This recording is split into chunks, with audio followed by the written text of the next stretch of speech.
the arena of innovation, remember, you're not alone. You're in good company. So let's explore these stories of transformation and take the first steps together on our path to purpose. Let's begin.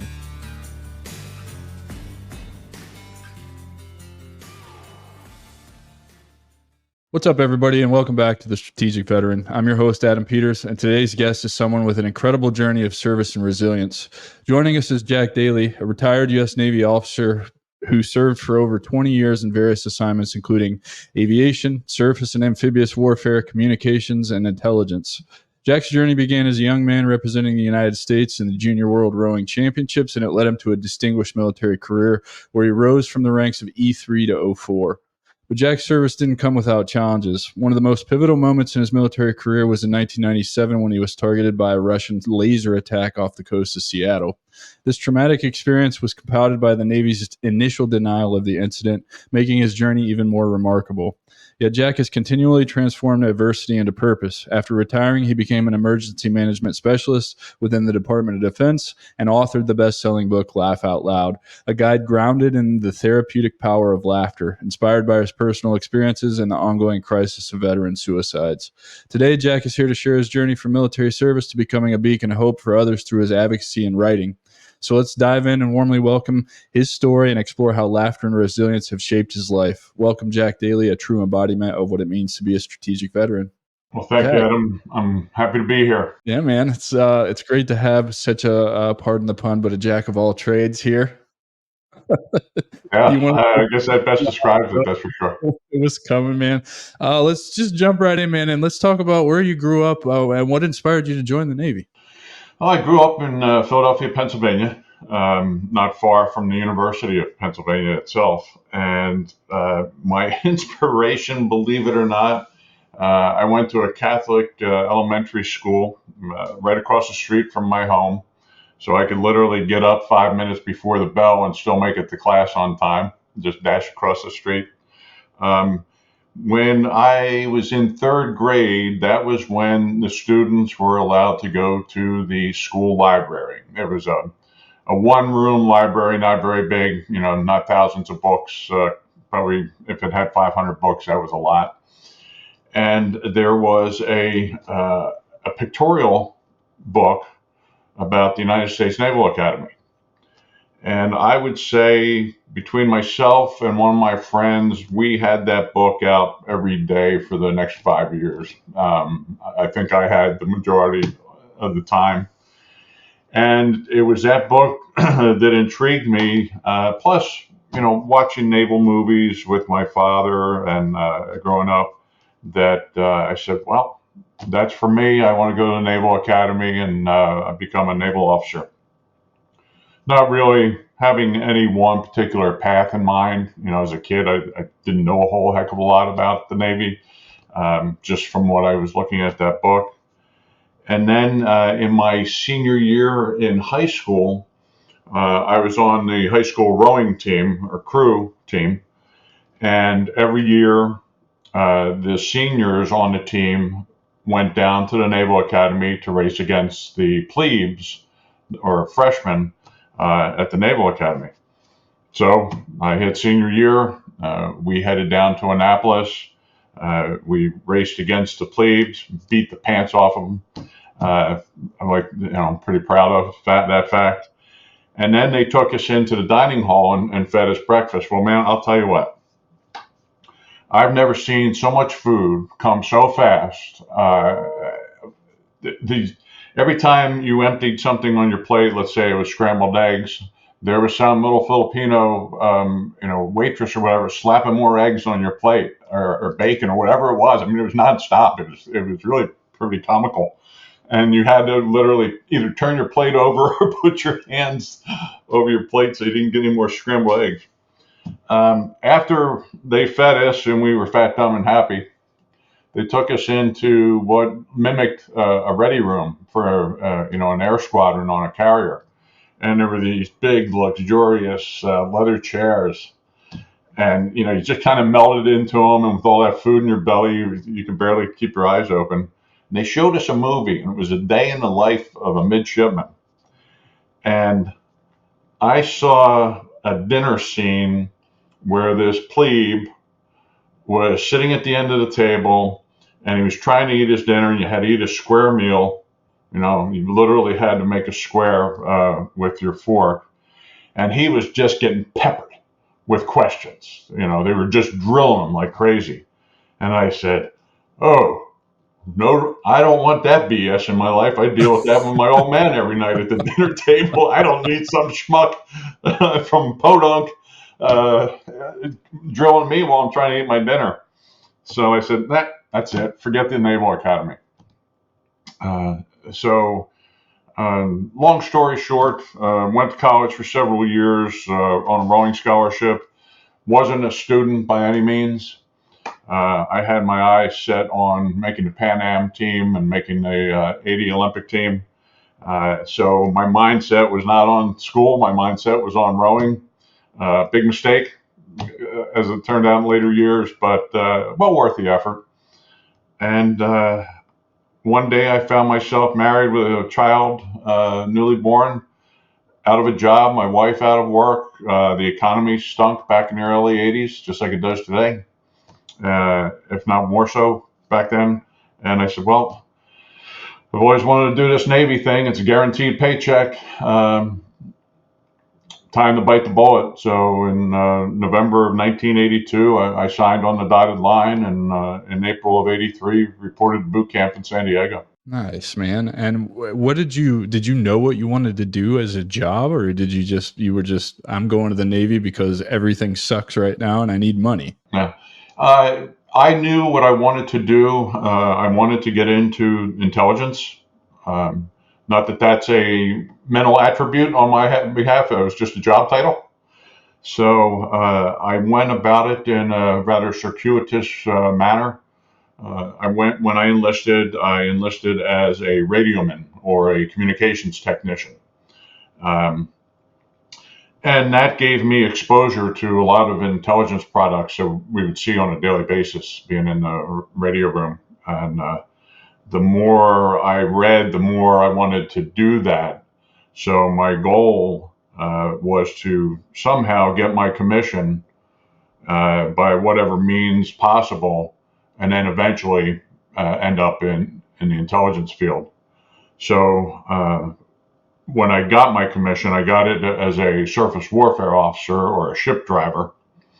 I had torn my plantar fascia ligament in the bottom of my right foot like 4 days into OCS in Newport, Rhode Island. Went through OCS with a cast on my leg for the better part of 16 weeks. Got out, went through surface warfare officer training, got to my first ship, my first underway period. I was standing on the bridge of the ship at night. It was a 5-hour watch. And about 2 hours into it, I'm hating life because my foot is just screaming. So, fortunately for me, we pulled into Rosie Roads, Puerto Rico the next morning. They booted me off. They sent me to see an orthopod. He said, "You know what? Your career as a surface warfare officer is over. You need to find a different career." Because he went through the same exact thing that I had gone through, with the exception of the tearing the ligament during OCS. And he said, "I was a surface warfare officer. I damaged mine. This is not a career path that you're going to be, successful in." So I got stashed at Commander Naval Base Norfolk, largest U.S. Navy base in the world, as an assistant communications officer. I couldn't break out of that communications realm. Yes. And while I was there, the Iraqis invaded Kuwait. So I was chomping at the bit because I wanted to get into the action. I wanted to be deployed. I wanted to be involved. But I kept going to see podiatrists at the Naval Hospital in Portsmouth, Virginia. And I'd go 1 week, I'd go back the next week, and the guy's gone because they shipped him over to Saudi Arabia. I think I went through 6 doctors. I'm like, you got to be kidding me, man. So finally, the gentleman that I worked for, he was a civilian. He was a retired naval officer himself. He said, "Jack, why don't you look into intelligence?" And he says, "I've got some connections within Navy Intel. Give this guy a call. He's expecting your call, and go pay him a visit. So I did. I drove down or up to DC from Norfolk. Spent the better part of the day with this particular naval officer who was also the detailer who made the assignments. And a week later, I had orders to go to intel school So you down in made it. I met down in Dam Neck, Virginia. So it worked out really well for me. I did a tour with the VF-14, the Top Hatters. It was a F-14 squadron, and this was shortly after Top Gun came out. So I was, that was pretty cool because I Yeah, had I told my can neighbors, imagine. I said, one of these days I'm going to fly in an F-14, and they said, yeah, yeah, yeah. So I actually did one day. The picture's hanging behind me here. Puked my guts out, but I was in the back seat one night. Actually, it was one evening, and so I got that check in the block. Was it And as cool then, as I imagined it was? oh yeah, yeah. Um, right until the pilot started rocking the plane because our radar went out on us, and he Ah, started doing this in a search pattern because we were doing a 1v1 similar. It was another Tomcat that we were fighting against. And when he started rocking, man, that did me in. that was it. Yeah, Time to throw up. yeah. And the worst part was it was dry heaves because it was a hot day. It was in March, and it was a really hot day, but the water temperature was below our standard operating procedures. So our SOP cutoff was 50 degrees water temperature. Anything below that, you had to wear the neoprene bag, as they called it. I Right. mean, it was a turtleneck up to my chin and a one piece all the way down to my feet. So I am dying in that thing as I'm Yeah. walking to the jet. I'm just sweating like crazy. Couldn't wait till the pilot dropped the canopy. Um, so it was interesting. I had a lot of fun. It's the best thing I've ever done with my clothes on, bar I can none. imagine. So when I landed, I was literally titled a fighter puke because I had hurled in the back seat. Luckily, I didn't get it all over the place. Thank God. It was Yeah, just in the because then you'd have bag. been out there cleaning it up. Well, yeah, exactly. Because my predecessor had done that, and he ate the wrong thing for lunch before his flight, and he was out there with a can of Comet and a Yeah. storm brush. Yeah. So Uh, yeah, so I went into after VF-14. I got orders to the Office of Naval Intelligence in Suitland, Maryland, just outside of DC. And my assignment was I got assigned to the merchant shipping desk, or commercial shipping. And I didn't know a lot about it, but I sure as heck learned a lot in a real short period of time because there was a lot of activity going on back at that time. So this was, I got up there in 91 and, no, I'm sorry, I got up there in 94. So we were doing sanctions enforcement against Iraqis, making sure they weren't trying to ship oil out of their refineries in the Gulf. We had the Haitian boat lift, where they just loaded, and the Cuban boat lift, where Fidel opened all the prisons once again and all the insane asylums, told everybody get on whatever floats and go to the United States. So it was a pretty hectic time, I can and imagine. because I had taken to the maritime shipping intelligence effort so good, the director of naval intelligence assigned me to what was called a foreign intelligence liaison officer position. And I was asked one day at the lunch table, well, Jack, where do you want to go? Do you want to go to a Esquimalt? I had no idea where a Esquimalt was, or if it was a place or a thing or a creature, or It Halifax. sounds like a made up name. Yeah, it does. And I had been to Halifax in early February. I knew how bitter cold it got in Halifax during the winter. I didn't want to go there, so I said, okay, I'll go to this Esquimalt place. Where the heck is that? And it turned out Esquimalt is a small town right next to Victoria, British Columbia, on Vancouver Island. Uh, best kept secret in the travel brochures. It is gorgeous up there. It really Um, is. the springtime and the summers are it's some of the finest weather I've ever experienced. The winters are a little rough because it gets pretty gray up there in that part of the world, just like Seattle. I spent 10 years in Olympia, Washington with You the did, okay. second Well, ID. then you So know, yeah, I yeah, know. Yeah, no more beautiful place in the summertime, but in the winter, it's just gray, and I wouldn't call it rainy. I would call it misty because it's misty. not. It's like it's enough rain that you don't have to turn on your windshield wipers because you get that nasty sound. It's just miserable the whole Yeah, for 8 months, pretty yeah, much. yeah. A lot of people suffer from seasonal affective disorder or SAD. Yeah. My wife at the time went through that. She had to sit in front of a bright sun lamp for an hour every day because it was having such an impact on her. Yeah, it was a beautiful place, but a squirrely place when it came to uh, Russian and Chinese spy vessels. Yeah. So after I got the assignment, I was walking through the watch floor at the Office of Naval Intelligence, or ONI at the time, and I heard this. There's an issue up in the Pacific Northwest. Well, that's where I was headed. So I sat down in a chair next to a friend and listened to this briefing and found out that Russian and Chinese merchant vessels were interfering with the transits of our ballistic missile submarines and our carrier battle groups coming out of ports in the Pacific Northwest.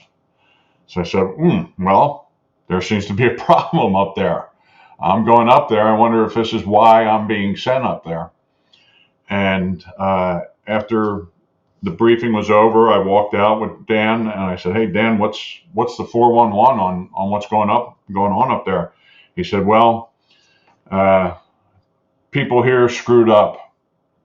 They haven't been paying attention to what's going on. The Coast Guard and Naval Criminal Investigative Service have been screaming about this for years, and nobody here has been paying any attention to it. They've been blowing it off. So it's a cluster gaggle." So we got a scandal going on here. Yeah, and what it boiled down to is an intelligence failure. Yeah. So we had a intelligence collection operation going on by the Chinese and the Russians against our most valuable assets in the Navy, and probably within the military as a whole, with our ballistic missile submarines as a strategic deterrent and a strategic weapons platform.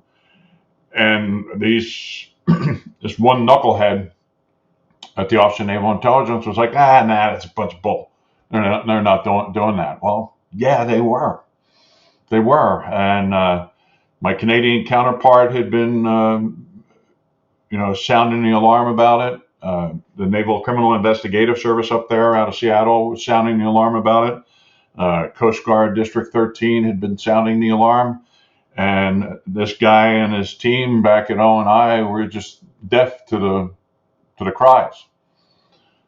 So I made it my mission, one of my many missions up there, to figure out what was going on. And I studied the problem for about 6 months, came back and gave a briefing and a report to the Director of Naval Intelligence.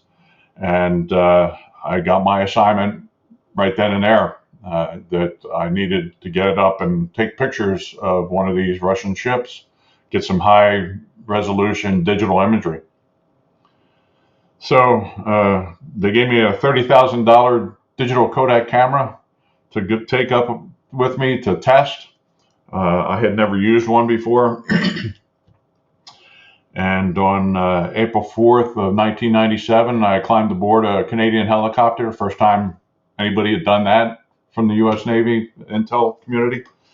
And my mission was go up and take some pictures of one particular ship called the Capitan Man with a K. And it was a gorgeous day. It was April 4th, 1997. And if I'm getting ahead of myself, go ahead and stop me. No, you're good, man. This is right in line with all the questions I was going to ask you anyway. So just Keep telling your story, man, because Okay. this incident, it reminds me. I don't know if you listen to the Sean Ryan show, but he had a CAA guy on there that talks about a similar incident. As he's climbed the ladder in the CIA, and he gets some kind of different warfare happens to him, and it's denied by the CIA also. So this is fascinating to me, because this is about 25 years earlier that this is happening to you than it actually happened to the this gentleman that he had on his show. And so it's fascinating to hear these things, because they're not talked about. And you're telling a story of one person compromising national security for everyone. And Right. I think these are the things that you kind of need to have some attention called to them, if nothing else, to be examples to those who are currently serving or will serve in the future. Don't be like this guy. Right. Yeah. What it boiled down to, it's funny that we're having this conversation, because I just finished this chapter in my second book called Blind Treason. So hopefully I'll have that out by the beginning of next year. And when I was sitting writing this chapter, I had to think for a minute. I thought, okay, what was this guy's story? Why did he just brush off all this reporting? And it was the same response I had in 1997. It was arrogance, ignorance, and incompetence. That's the way this guy was. So one arrogant, ignorant, incompetent individual in a key national security position like he was in can prove detrimental and to the national security of the United States and the safety and security of those sailors on those submarines and on those carriers. So, Not to mention, all that sounds like an act of war, just in general, interfering with the routes in and out of the port for our ballistic missile submarines. Like I went to flight school up there when I got out of the Army, so I'm really familiar with the sub base up there, because it's a big restricted zone that you can't get close to.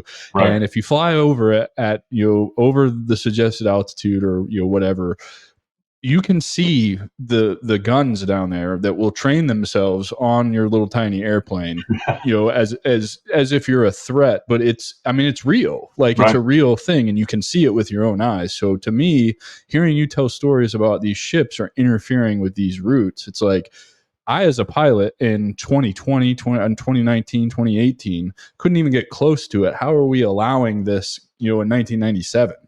Yeah. Yeah. It was really dangerous. I don't remember the name of the vessel, but there was one Chinese merchant ship that actually was coming in through the Strait of Juan de Fuca. So it was coming in and out of the Pacific Ocean, It's transiting so the Strait. gorgeous up there too. Yeah. And going right by the naval base at Esquimalt. Actually, it was a joint command. It was a naval base because they had ships stationed there, but there was also a joint command. It was called Maritime Forces Pacific, or MARPAC, and they had Army, Navy, Air Force personnel assigned to the headquarters component.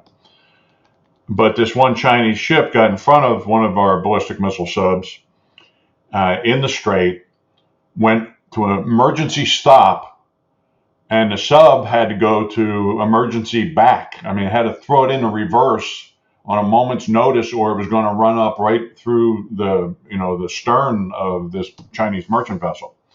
So that's how dangerous it was. That's the kind of nonsense that these ships were pulling.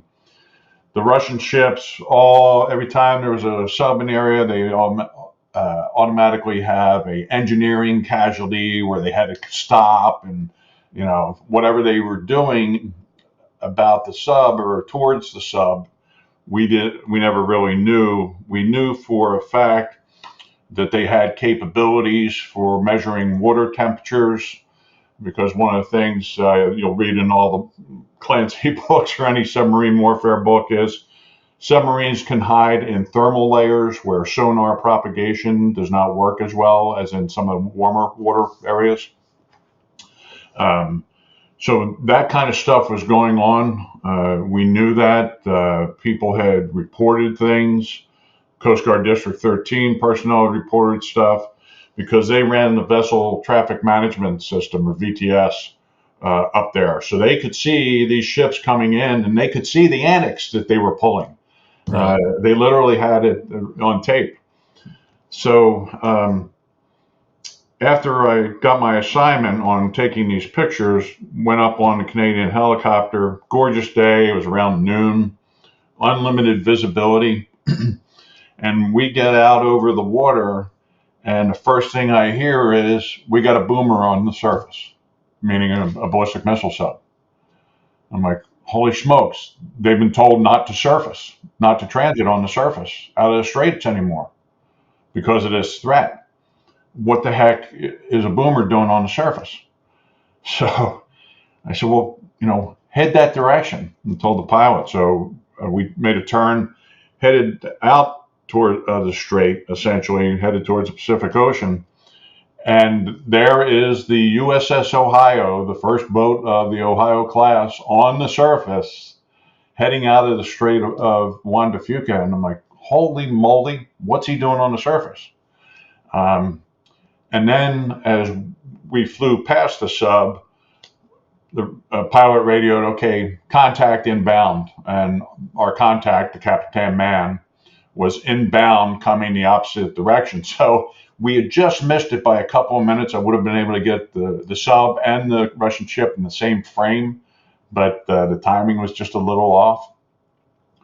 So there was a ship in front of the Capitan Man. I said, let's do a couple circles around the lead. I think it was Motor Vessel Jackson was the name. I think it was a U.S. flag merchant. So to look legit, we did a couple of circles around her, and then we did 360s around the Capitan Man. Great flight. Landed back at the base. Had a box lunch. Debriefed. I took the camera back down to headquarters. Turned it over to my U.S. Navy Chief Petty Officer. He was a imagery analyst. He was the best in the Navy at the time. I got to hand pick him, and he just an awesome guy. And he walked into my office about an hour after I handed over the camera, and he said, "Boy, you caught some great photos with this camera." I said, "Well, good. We can validate that it's worth the 30 grand, maybe." And he asked me, he said, "Are you having any problem with your eyes?" And I said, "Yeah." I said, "They're irritated. It must be from wind shear, or I got debris in my eyes, because I sat at the door opening. I sat on the deck of the helicopter, kind of cross-legged, shooting the pictures, and I couldn't hold the camera to my face with the face shield down, so I lifted my face shield up, and that was much easier to take pictures with it up." And I said, I must have gotten some wind shear, sticking my face out of the door, or I got some debris or something, I don't know, but there, feels like I got stuff in them. And he said, "Do you have a headache?" And I said, "Yeah, it feels like somebody buried a pick in the back right side of my head." And he pulled a piece of paper from behind his back and he laid it on my desk in front of me. He said, "See that light right there?" He said, "You caught a laser beam in this picture." And I'm getting the same reaction now that I got then. My blood's running cold. I said, "Do you realize what you're saying?" And he says, "I know exactly what I'm saying." And I said, "Listen, Chief, I'm going to say something. You tell me if we're on the same sheet of music." I said, "What you're saying is that this Russian spy ship fired a laser at a Canadian helicopter in U.S. airspace with a U.S. Naval Intelligence officer on board." I said, "That equates to an act of war." He said, "You're darn right it does." So we were on the same sheet of music from that perspective. And I grilled him. I said, "Tell me everything you know about digital cameras. Tell me everything you know about lasers. Tell me everything you know about how a laser would affect a camera to give this kind of a signature in this photo." And he was a subject matter expert. I had no idea he had that kind of in-depth knowledge about lasers, let alone digital cameras and how a laser would impact a digital camera. So I was convinced he knew what he was talking about. Our first reaction was, we got to tell everybody else that was on that helicopter, because if anybody starts experiencing anything like what I'm having, we need to get them examined as quickly as possible. Well, here it is, like 5:30 on a Friday evening. Nobody's going to a doctor good on luck Friday. finding people. Yeah, Right. they're smoking and joking and knocking back cold ones on a Friday evening. So we notified the squadron operations officer who was still at the office. And I'll remember to this day something that he said to me, that the pilot in command, and in a Canadian helicopter, it's opposite of a U.S. So a pilot in command in a U.S. helicopter is on the left-hand side, left seat. It's the opposite for the Canadians. It's on the right-hand side. Even their avionics are switched around opposite. And he said, Jack, he said, if Pat Barnes has anything wrong with him, you're not going to get him to a doctor. He wouldn't even go to a doctor if he was wearing a toe tag. Right. Typical military pilot, right? They don't want to lose their flight hours because they have to maintain their proficiency. And I said, I understood that coming out of a fighter squadron. I appreciated that. And went back into the office, discussed with my chief some other things, and he insisted that I go see a doctor right away. All right, Friday night, the only place I'm going to see an eye doctor is in the emergency room. Well, I said, Scott, if I'm having problems over the weekend or come Monday morning, I'll find somebody, but I'm just going to head home now. Because I was heading home because Monday or Sunday morning, I was supposed to get on a flight to go to Australia for 10 days with my Canadian counterpart.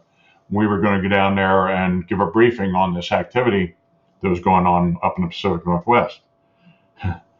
And I left the base, and as I made my first turn out of the base to head home, an oncoming car absolutely blinded me, and I ended up driving up on the sidewalk. And I was like, oh, holy hell, maybe the chief is right. So I said, okay, I'm going to acquiesce, and I'll stop in the ER on the way home. Whole time thinking, what the hell am I going to tell my family? Right. I call. What are you going to tell the doctors? Yeah, because what can you tell the doctors? Like, are you supposed not a whole heck of a lot. Yeah. So now this is a predicament. I am a naval intelligence officer. I can't tell you what happened to me, but something's not right. Yeah, that's an interesting situation. Yeah, it was quite the predicament, to say the least. So typical ER. There was nobody in there when I walked in. I sat for 2 hours before I got seen. Sounds about right. Yeah. So par for the course, nothing different. And the doctor had me do a vision test. The old eye chart. Read the first line, lowest line you can read. And I had gone through a overseas medical screening before getting transferred up to Canada. And I was really proud of the fact that my eye test, I was 20/10 in each eye. So I was I'm proud of that, bragged to the family about that a little bit. So when this doctor in the ER in Victoria gave me the eye test, the only line I could read was 20/70. The big E. That's about it, right? Yeah, I think it was like 2 lines below. And I went, oh man, something is seriously wrong. I can't see anything below that line. And he said, okay, I'm going to put some fluorescein stain in your eye and take a close-up and see what I can see. He put the stain in the eye, and he waited a few minutes. He came back, and he looked at it, and he said, I don't know what I'm looking at, but I'm going to draw it out for you on a whiteboard. So he drew the shape of the eye and the pupil and the sclera, and he colored in the bottom half of my right eye with a red dry erase marker. And he said, I don't know what I'm looking at here. I've never seen anything like this. He says, I see debris abrasions and arc welding burns every day from the guys in the shipyard. I've never seen anything like this. I don't know what it is, but you've got something wrong with your right eye. There's no doubt about it.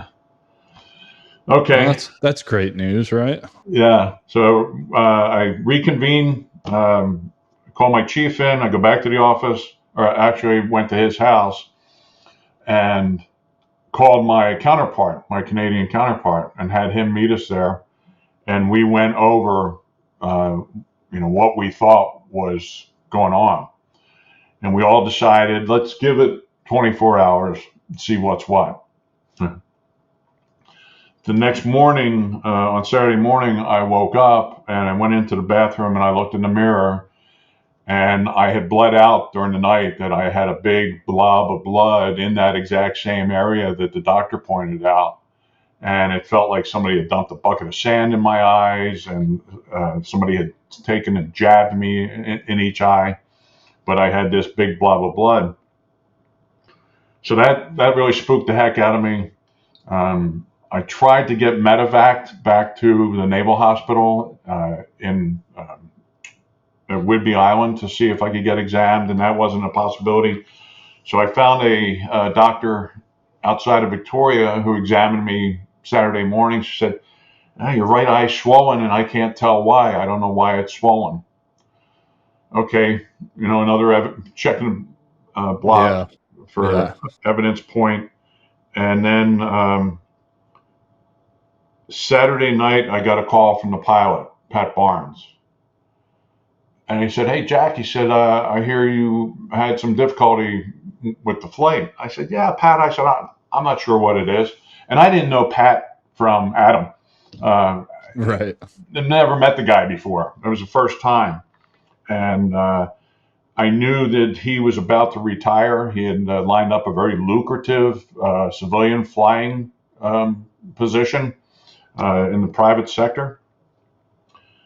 And I said, well, yeah, I don't know what's going on. And he said, well, Jack, my eye's all effed up. So it got him too. Yeah. I said, tell me what's going on.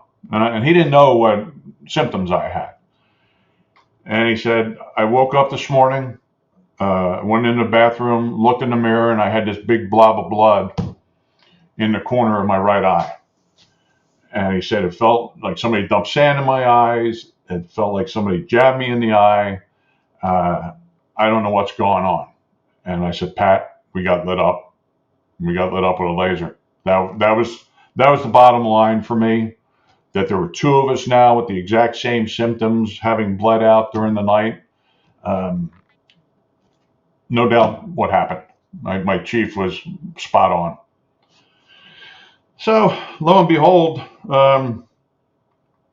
Sunday morning, I start filing all the required reports, the alerts, and North America, NORAD, the Canadian military, the U.S. military, the Pentagon, they just go apeshit. They stand up a crisis management team in the Pentagon. NORAD goes on alert. The Canadian military went on alert. And especially forces out in the Pacific Northwest. So tensions are high. I had briefed the admiral who was in command at the Maritime Forces Pacific, Admiral Moore, and the phone started ringing after I made my first report. I think it was around 10 a.m. West Coast time. I called the watch officer at Sink-Pack Fleet in Pearl Harbor, and he said, well, how do you know this happened? I said, because I'm the guy that caught the laser in the face. And he goes, oh, holy hell, we're going to start filing reports. So our phone started ringing about 11 a.m. in the morning, and I was still there at midnight answering phone calls. Jesus. From everybody and their brother. And went back in the next morning, got in about 5 a.m. or so, and the phone rings, and it's my boss back at the Office of Naval Intelligence. And he says, hey, Jack, he said, we're trying to line up some, a medical exam for you. And in the meantime, we're trying to find a boarding party to go on board the ship and look for a laser. So he said, do you know of anybody? And I said, yeah, absolutely. I have a whole team I can reach out to. There was a Naval Reserve intelligence group out of Seattle. And I said, I can call them and they can probably pull together 20 or 30 people. And he says, okay, go ahead and reach out to them and tell them to stand by. Well, that was like 7 o'clock in the morning, West Coast time. By 5:30 p.m., I hadn't heard a word. All I So they knew don't. was we were being medevac to San Antonio um, to be examined down there by a group of laser experts.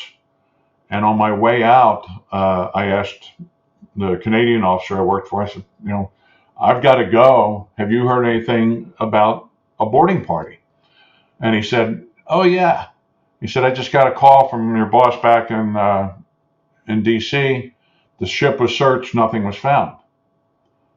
So that was at 17:30 or 5:30 p.m.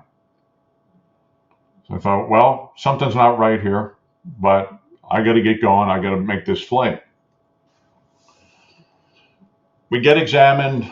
These experts figure out that both Pat and I got lit up, that I had evidence in at least my right eye and probably both eyes of laser burns to my retinas. That Pat had evidence of probable laser burn to his right eye. And uh, I stayed in San Antonio for about 2 weeks undergoing all kinds of testing, some of the worst stuff I've ever experienced. From a pain standpoint, taking flash pictures with a Polaroid camera was not something I was enjoying at the time of my eye. Getting shot up with dye and having multiple pictures, again, bright flashes in the eye were driving me nuts. At one point, it got so bad, a nurse had to pry my eye open Yikes. to be able to take the pictures. But the real adding insult to injury moment was when I returned, and there was a report sitting on my desk of from the boarding party that went on the Capitan Man to look for the laser. They didn't even get on the ship until after 17:30. So how could the ship been boarded, searched, nothing found when I asked the question prior to 17:30, when the boarding team didn't even get on there until after 17:30? Something smelled to high heaven. Uh-huh. And then it got worse from there. I knew that there was a cover-up underway over the incident. Is I it was just getting something phone you calls. could feel, or I mean, was it pretty obvious? I mean, obviously, with the report sitting on your desk mentioning the time of the boarding party going on, right? Like, so that's probably your first clue that something's not right. But is it just a sense? I mean, because to me, it sounds like they're already scrambling to try and cover this up. Yeah, it was a sense that I got, Adam. I guess it was probably on the way back from San Antonio. I was told I had to stop in Seattle, had a layover in Seattle for a night because the FBI field office in Seattle wanted to debrief us. So they shipped Pat over to Seattle.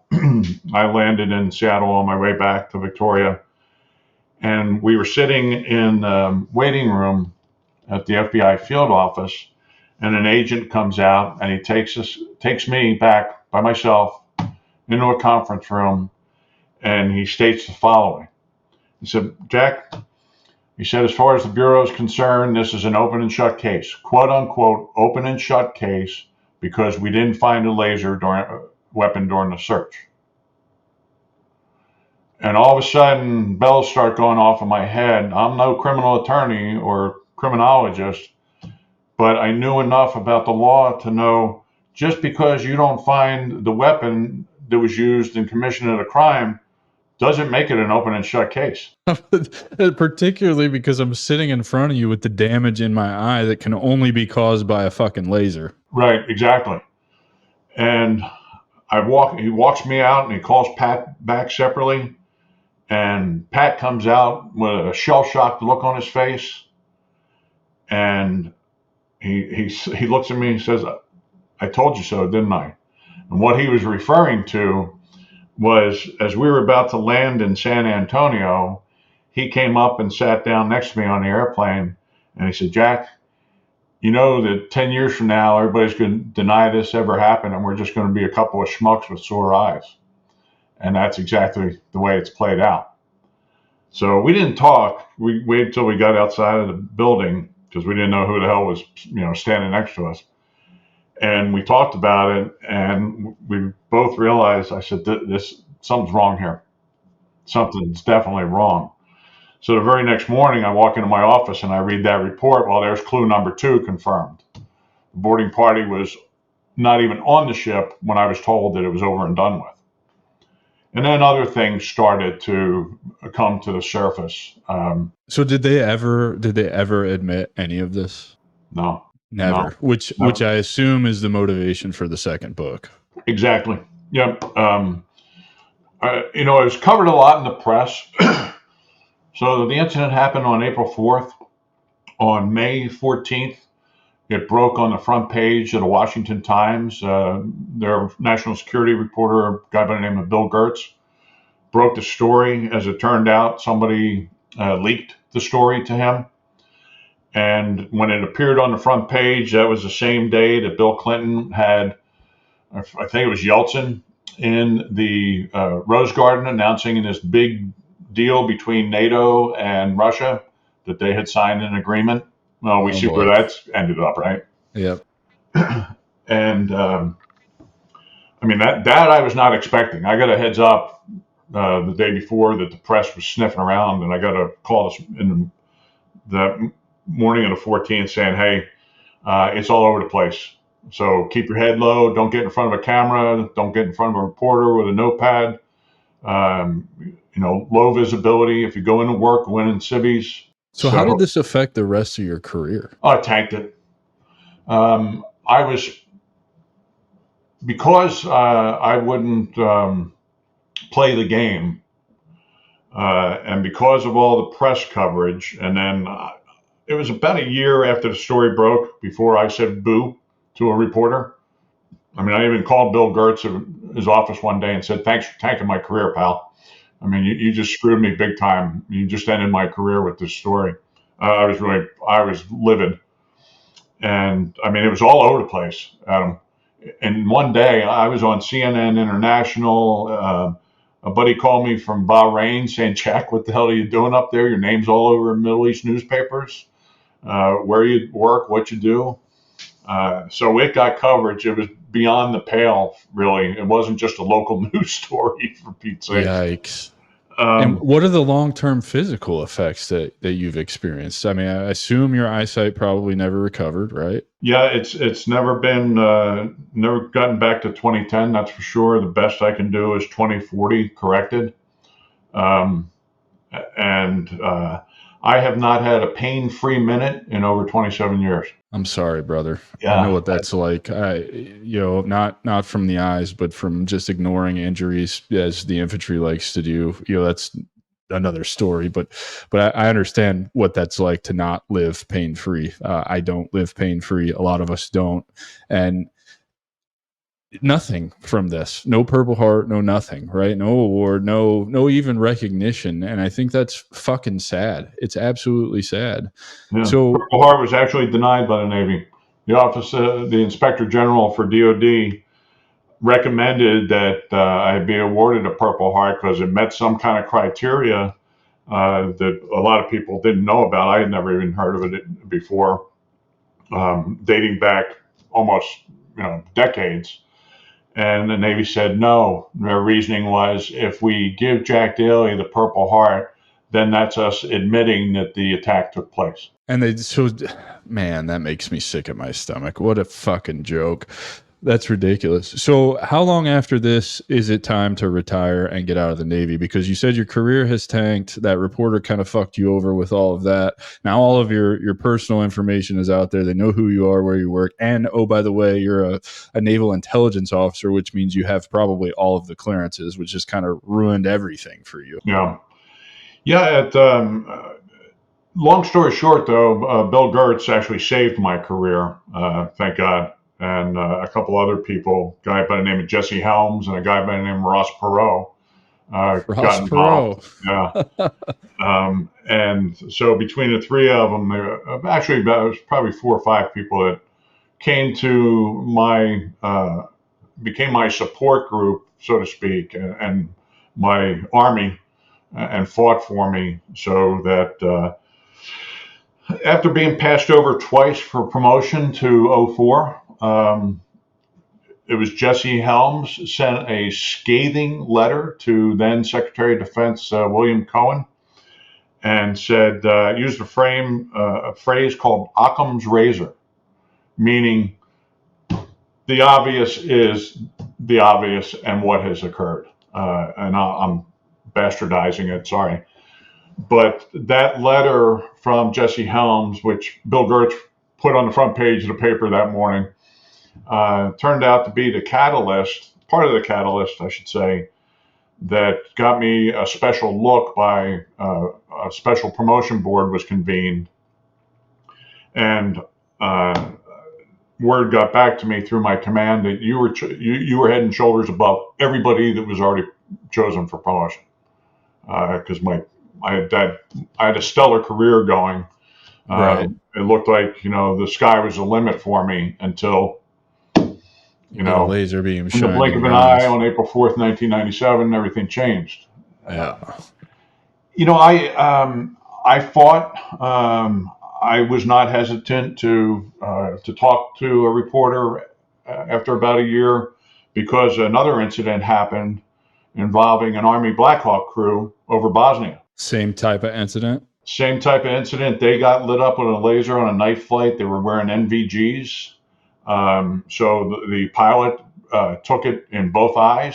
And actually, the co-pilot said that his eye, the pilot's eye, looked like a baked apple, because the Yikes. NVGs intensified the laser. And he got the same BS from the Army that I had gotten from the Navy.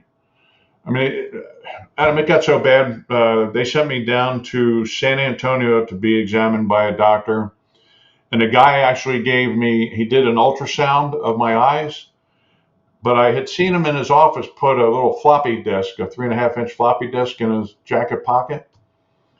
And after he put all this goop in my eyes, the ultrasound gel, I opened my eye just enough to see him take that out and put it in the machine. And he did the ultrasound. The thing printed out the results, pictures of the eye from the ultrasound.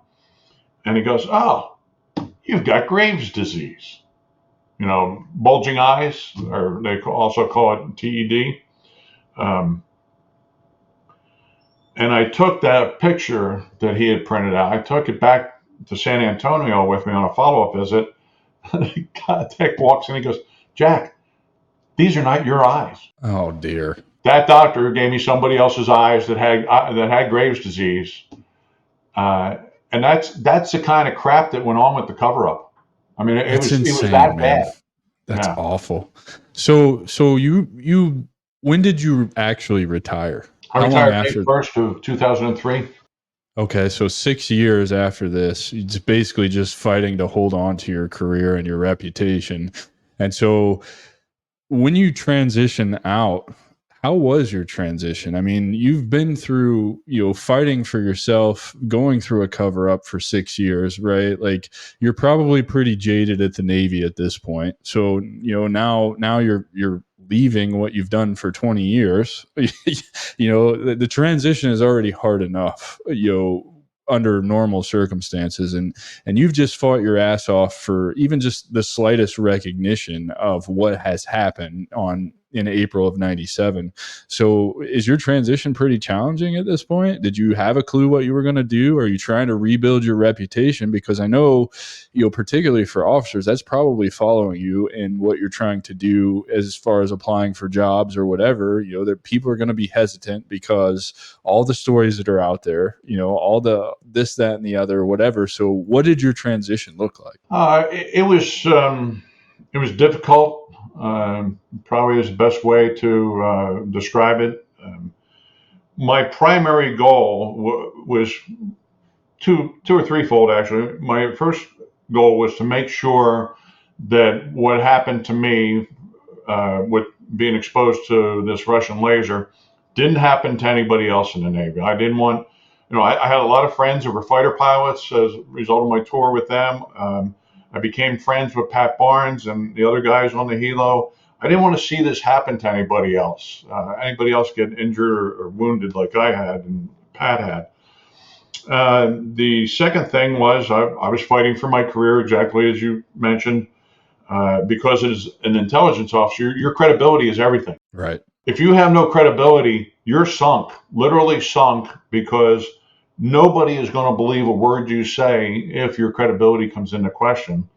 And then third, and probably more important than anything, I had kids I wanted to put through college. I was already 14 years in. I had made the decision at the 10-year point to make it a career, to retire, to be able to afford to put my kids through college. So that was a really strong motivational factor for me. And I got transferred to a place called the Defense Human Intelligence Service, or DHS, the original DHS, in 19. Actually, it was in 2000.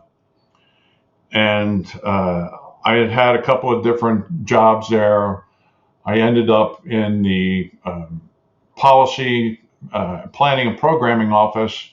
I ended up on the policy side of the house, answering congressional requests for information and questions for the record, justifying our budget submissions. And I got tasked with realigning some assets. And I finished that task. It took me about a year. I finished it on September 10th of 2001. Oh, no.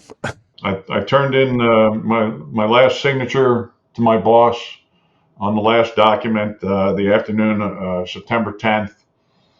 And I went downstairs to talk to a guy. I said, "Hey, what's this?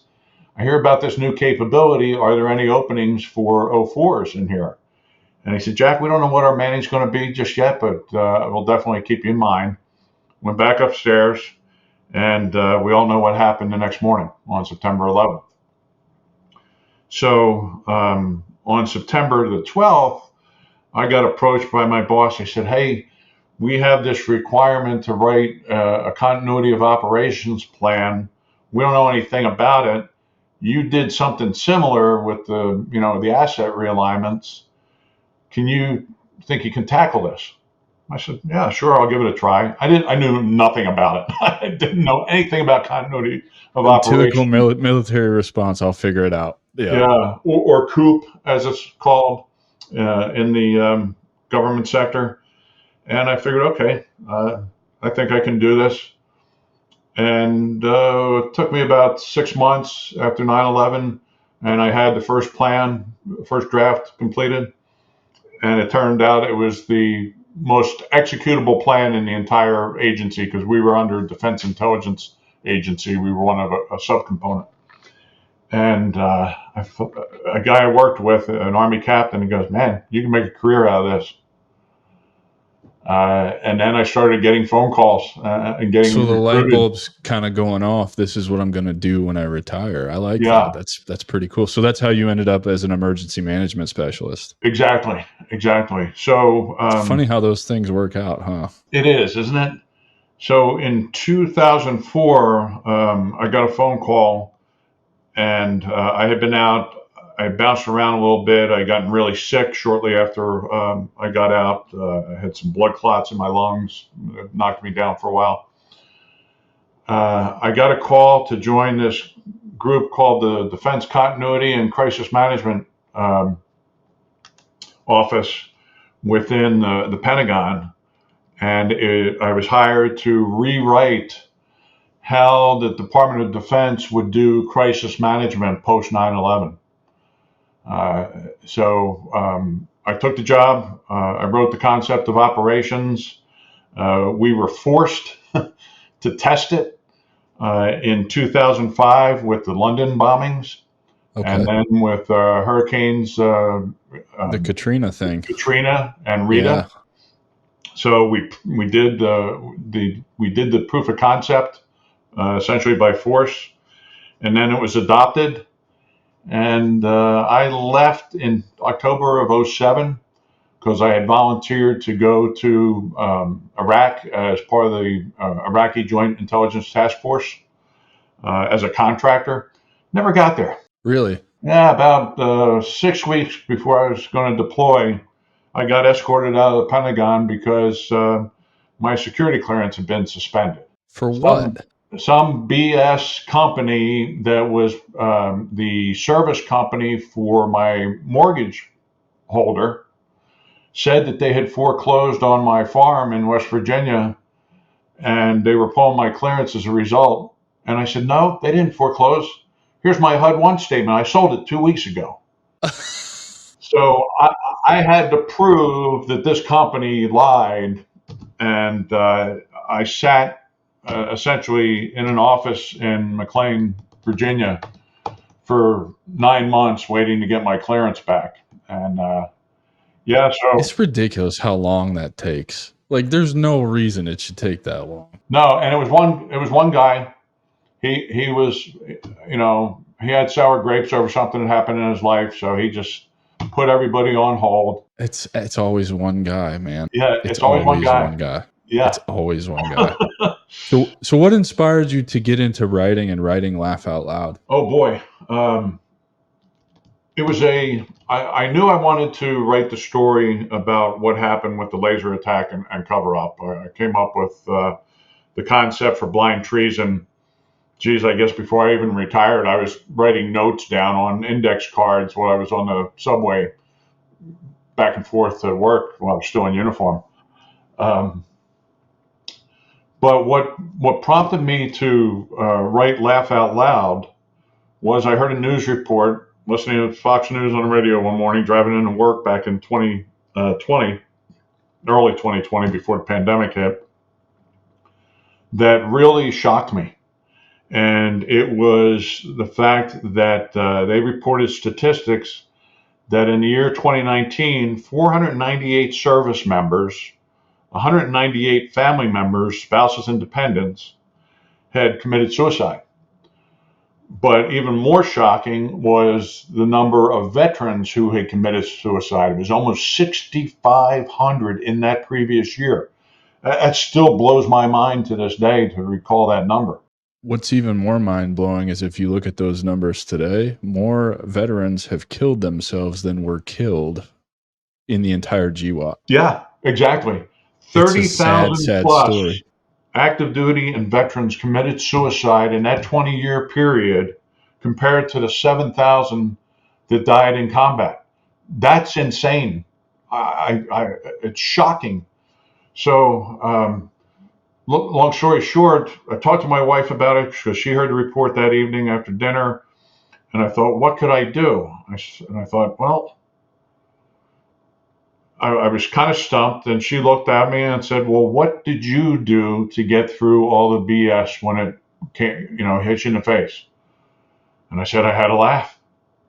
I had to find something to laugh about. And I told her the story. A guy from the Defense Security Service called me one day while I was still on active duty, right before I retired. And he said, hey, Jack, I need to come and interview you. And I said, well, that's cool. As long as you coordinate it with my commanding officer and you give me time so I can have my lawyer present. And he wasn't too happy with that response. And the next morning, he showed up at my desk unannounced. And I escorted him out. I said, I'm not talking to you. I told you what the deal was. I am not talking to you. So the guy was rather rotund, and he kind of waddled as he walked, and I started cracking up. And no. the guy at the desk next to me, he said, Jack, what's so funny? I said, well, watch this guy waddle out of here. And he said, how do you do it, man? I said, do what, Kevin? He says, how do you keep a sense of humor? and laugh. I said, Kevin, if I don't laugh, I'm going to cry, and that's just going to make my eyes hurt worse. So I'm going to choose laughter over crying about stuff. Well, and And it's funny that you talk about that because, even in my role as an infantry guy, right? Like dark humor, it's something's always like we're always laughing about something, no matter how bad it was. yeah, And I think to your point, it really does get you through. It it really does. does, because it's so much easier to laugh about something than it is to stew on it, be upset about it, be angry about it, let it consume you. If you just laugh about it, and it's got this way of like letting you let go of it, I think. Yeah, it's the laser experience wasn't the first shocking experience that I had gone through in the Navy. I watched 5 of my friends die one night in the middle of the Atlantic. We were down in St. Thomas for a R&R call before we went out to do our blue water operations, where if the pilot ran out of gas or had something wrong with the plane, he was going to have to ditch because we were too far from land. And we got called out of St. Thomas to go drop bombs on Baghdad because Saddam Hussein wasn't playing well with the UN weapons inspectors. So we're hauling buns across the pond, as we would call it, the Atlantic. And one of our E-2 Hawkeyes, I watched on the camera, because they have cameras in the flight deck of the carriers, so they can see what's going on in flight operations. And they broadcast it all over the ship. So I walked into the Intel Center after dinner, looked up at the monitor, and I watch one of our E2s fly into the ocean. That was a shock. I knew those guys. I worked with them every day. I had gone to school with them. That was a real shock. So that, coupled with the laser incident and all the BS following it, brought out this attitude in me that I have to maintain a sense of humor. And I thought, okay, well, what can I do with that? I'm not going to be a stand-up comic. I'm not that funny. I'm at the point in my life where I tell granddad jokes now. It's worse than dad jokes. Everybody likes a good dad joke. Yeah, granddad jokes are worse. Just ask my grandkids. They'll tell you. So I thought, okay, laugh. What can I do with laughter or laughing? And I thought about a practice that I was following called the Miracle Morning Savers by a guy by the name of Hal Elrod. Terrific book. Highly recommend it. It was something that got me through some dark days in a job. I was working for a guy with a gun and a badge, and he was a gaslighting SOB. And that helped me keep my head above water in that job. So I thought, okay, what if I take the word laugh and I turn it into a mnemonic similar to the savers that I was doing? So I came up with laugh out loud, your personal prescription for the best medicine on earth. And I took each letter of the word laugh and turned it into a step or a practice.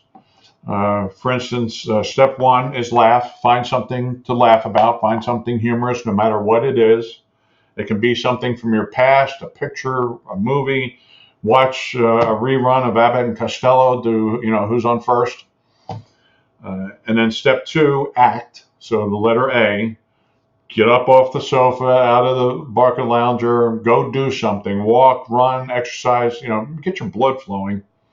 And then step 3 is unplug, the letter U. Put the devices down. Put the Androids down, the Apples, the iWatches, the iPhones. Put all that down. Go out and look at the sky. Get your head out of this position, put it in that position for a change. And then grow. Find something you've always wanted to learn about or do, whether it's Rubik's Cube, whether it's crochet, whether it's woodworking. Do something to train your brain on something you know nothing about, maybe. And then finally, the letter H, humor, me or us. Make somebody else laugh, because that's the highest form of laughter, is when you can make someone else laugh and you bring some sunshine into their life and a smile on their face. Dude, that's So so awesome that you turned the word laugh into this, 5-step kind of healing journey. Actually, I think that's really awesome. And how has it helped you heal? Like, how did you arrive at all of this? Did you just notice that these were the things that you were doing? I noticed that they were the things that I was doing. Yes, sometimes I don't get to carry out all 5 steps in the time period that I want. So I try to spread it out throughout the day, most days, especially making somebody else laugh. Um, I always try to make my coworkers laugh about something, whether it's at my expense or not. It doesn't really matter. Um, I didn't.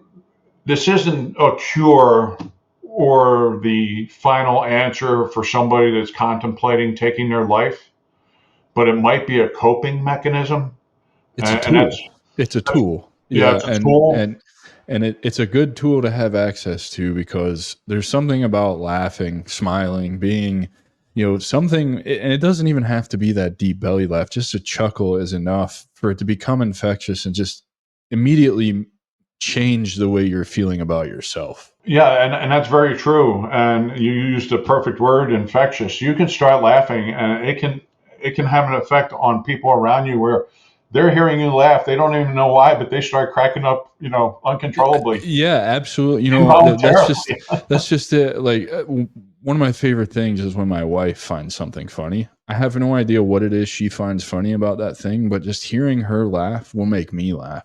And Yeah, it's ditto. it's yeah, what a great tool. And I'm so glad that you broke it down into these manageable steps, because then it's not so forced, right? Like, you have kind of a framework that you can then actually start putting in repetitions and practicing this, which is why it's such a powerful tool. It's just like mindfulness, it's just like meditation, it's just like yoga. They're all practices: grounding, abundance mindset, gratitude practices. They're called practices for a reason, and you have to do those things and use them to get good at them, and then they kind of become these, I don't know, habits, I guess, that just overall compound to make your physical and mental and emotional health better. Well, you said physical health. There's actually studies have been conducted where laughter was studied and determined that it has positive effects on your physical being in a variety of ways. It creates these neuropeptides within your system that help fight the common cold and cancer and everything A to Z.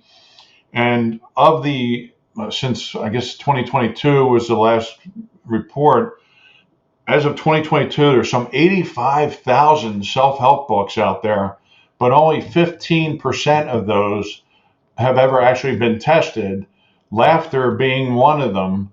And it's proven to provide, as I mentioned, these neuropeptides and other chemicals in your body that help fight off illnesses and improve your demeanor. If you're suffering from depression, it helps fight that as well. So it's a proven method to be beneficial to the human body in a variety of ways, both emotionally and spiritually, as well as physically. And just outwardly, it just feels better to laugh than to just be sold up and angry all the time. So, good for you. So share with us, you're currently working on your second book. And so what other kind of advocacy or projects are you working on that's near and dear to your heart that you hope to accomplish in the next couple of years? You know, in addition to trying to help the veterans, and by no means is this book solely applicable to veterans. It's applicable to everybody. I mean, one of the other high suicide groups, which really saddens me immensely, is the high rate of teen suicides these days. What is going on? Well, Is it we got social media? electronic devices, and constantly being on them, I think, is a big, big, big part of what's going on with that. I think you're right. Um, there's, I don't know, we could dive into that. It's not really what we're here for, but I mean, I think it's if I relate it back to the way I was bullied when I was in school, at least there was reprieve because I could go back. Even though the home life wasn't great, I had my brother and sister who weren't picking on me. I could disappear on the 3 acres that we grew up on in the woods and get away from it. Now, I think, with everyone having a computer in their pocket, you are fundamentally addicted to whatever is going on that phone, whether it's negative or positive. So you're constantly feeling like you have to check it. And then if that bullying is continuing via the phone, you can't ever get away from it because you don't have the willpower to put the phone down because you're addicted to it. So that's personally what I think, or a large part of what's going on with teen suicides, but I'm not an expert. It's just my opinion. I agree with you. I believe that the device has become a weapon that it was never ever intended to be when the concept was first put to paper. But based on all the information, I mean, I watched one of my girls get conned by some clown through the computer, through the phones. And I felt powerless because she had that addiction. She had to have that thing in front of her all the time. And even though she knew and I knew and her mother knew that this was doing damage because of this one clown, playing mind games with her. That's probably a whole another series of books for somebody far smarter than me that has a million PhDs under their belt. But so there's that, and I try to support local veterans groups as best as I can. There are several organizations here in Pennsylvania. I live in just outside of Gettysburg, PA. There are several groups that exist to help support veterans in a variety of ways. And, the typical donations to the combined federal campaign to, a veterans group or whatever. One of the things that's really caught my attention lately, because the ads are really, really sad, is, the SPCA. I cannot believe how people can treat, a helpless animal. The mistreatment, it's ridiculous. It's pretty ridiculous. I agree. Yeah. It's very disheartening. Jack, tell everybody where they can find you, connect with you, get your book, all that good stuff, share your socials. Sure. Probably the easiest site to connect with me is www.jackdalyauthor. That's all one word. So it's JackDalyauthor.com. The book can be found on Amazon. You have to do a full search on Laugh Out Loud Jack Daly, because what I didn't realize until I actually published was there are probably 1,000 Laugh Out Loud titled books. They're all joke books. This book is not full of jokes. It does have some humorous anecdotes in it from my personal experiences. But Laugh Out Loud, if you do a search just on those 3 words, you're going to get a bunch of joke books pop up. Well, I think we can find somebody from the network to help you fix that problem so that yours will come up. First. That would be extremely helpful. I would appreciate that. I'm not an SEO guru by any means. Yeah, we'll get you some help in that department, my friend. No problem. Appreciate that. Yeah. And go ahead. Yeah, go ahead. No, go ahead. I guess you may have other questions, but the last thing I would like to convey to folks, do not suffer in silence. You just Please. read my mind. This was my last question. It was what is your message about the importance of self-care and mental health, and what would you like to say to those veterans who are struggling in that transition or have been transitioning? You know, my case was 8 years it took me to figure it out. It's different for everybody. And what I realized and why I have this show and why I started the Stronghold, which thank you for being a part of that, means the world to me. You see the value in it, and it really does. But why I started all of this is because it doesn't have to be that way. We don't have to suffer. There are plenty of us who have been through it, myself, you know, others in the Stronghold community that are currently going through it. You know, we have an active duty guy who retires early next year that's being proactive and understands that the transition doesn't have to be this dark place. So what is your message about that? As I said, don't suffer in silence. There are people like Adam, myself, others. There are organizations that are here to help vets who are struggling. There are Facebook groups. One that pops in my mind is Veterans for Veterans. There are people out there that are more than willing to help you if you are struggling. They may not have the answers. Just as I say, laugh out loud is not the answer, but it may be a coping mechanism. Just don't be alone. Don't suffer in silence. We're here to help. I love that, brother. Ladies and gentlemen, I give you Mr. Jack Daly. Jack, thank you so much for being here. Everybody, please like, rate, review, subscribe to this podcast. Help me get this in front of 1 million veterans before I turn 40 on May 9th, 2025. Lofty goal. There's 19 million veterans in the United States. So if any community can help me accomplish this goal, it is the veteran community. And I think it's important to showcase all of these wonderful stories and give hope to those that are struggling. We'll see you next week, everybody. Again, Mr. Jack Daly. Thank you, Adam. Yeah, thank you, brother. That's our show, and I'm truly thankful you've joined us at the Strategic Veteran. If our conversation today sparked curiosity, or if you're ready to elevate your game, I'm here to help. Visit thestrategicveteran.com for exclusive show notes and resources, or to book a coaching session directly with me. Take a moment to subscribe to our podcast and share your review. Your support makes all the difference. For more insights and daily strategies, let's connect on LinkedIn and keep the conversation going. Remember, this isn't just a podcast, it's your strategic advantage in action. Until our next rendezvous, stay bold and continue the mission.